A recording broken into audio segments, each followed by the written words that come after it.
भारतीय संविधान में समय समय पर संशोधन भी होते रहे हैं और आप जानते हैं कि अनुच्छेद 368 के माध्यम से संशोधन की प्रक्रिया अपनाई जाती है।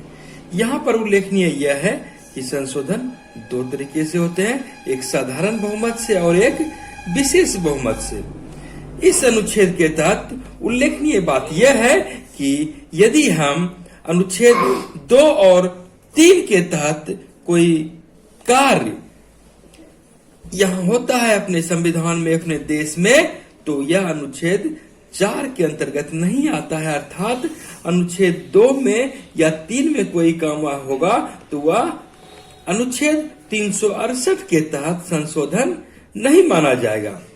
इसको और सरल शब्दों में समझें तो सामान्य बहुमत से विधायी प्रक्रिया से संसद नए राज्य बनाती है अनुच्छेद 3 के तहत, या अनुच्छेद 2 के तहत हम देखते हैं कि किसी विदेशी राज्य कोई अर्जित क्षेत्र हम अपने सीमा में लाते हैं, नए सीमांकन करते हैं, तो यह अनुच्छेद 2 का मामला होगा।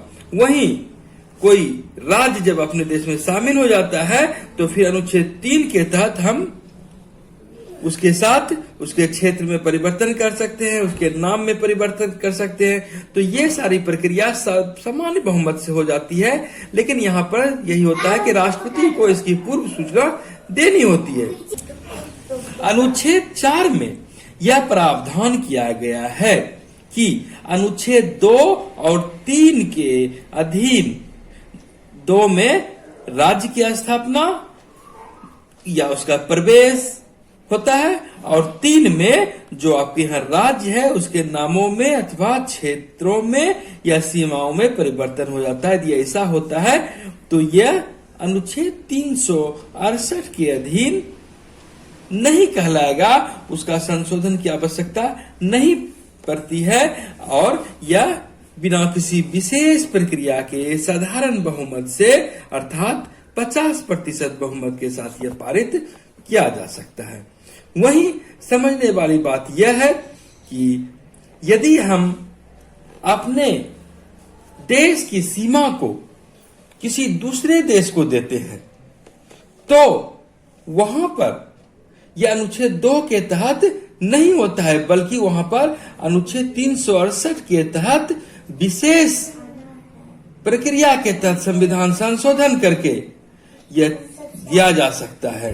और ऐसी बातें बेरूबारी के मामले में देखा गया 1960 में हुआ था और उसे 90वें संविधान संशोधन करके पाकिस्तान को वह क्षेत्र सौंपे जाने की बात हुई थी। यहाँ पर आप यह भी समझ सकते हैं कि यदि अनुच्छेद 2 में और 3 में कोई परिवर्तन होता है तो अनुसूची 1 और 4 में भी परिवर्तन होता है। ऐसा इसलिए होता है कि अगर यहाँ पर राज्य के नाम की बात होती है तो अपने देश में कौन कौन राज्य होगा, किसका क्या नाम होगा, तो ये सारी बातें अनुसूची 1 में दी गई है, अनुच्छेद 1 नहीं, अनुसूची 1। वहीं अनुसूची 4 में दी गई है कि राज्यसभा किस राज्य से राज्यसभा के कितने सांसद होंगे, तो यह अनुच्छेद 2 और 3 का मामला होता है। वहीं यदि 4 में ऐसा कुछ होता है तो वह संविधान संशोधन की विशेष प्रक्रिया अपनाई जाती है।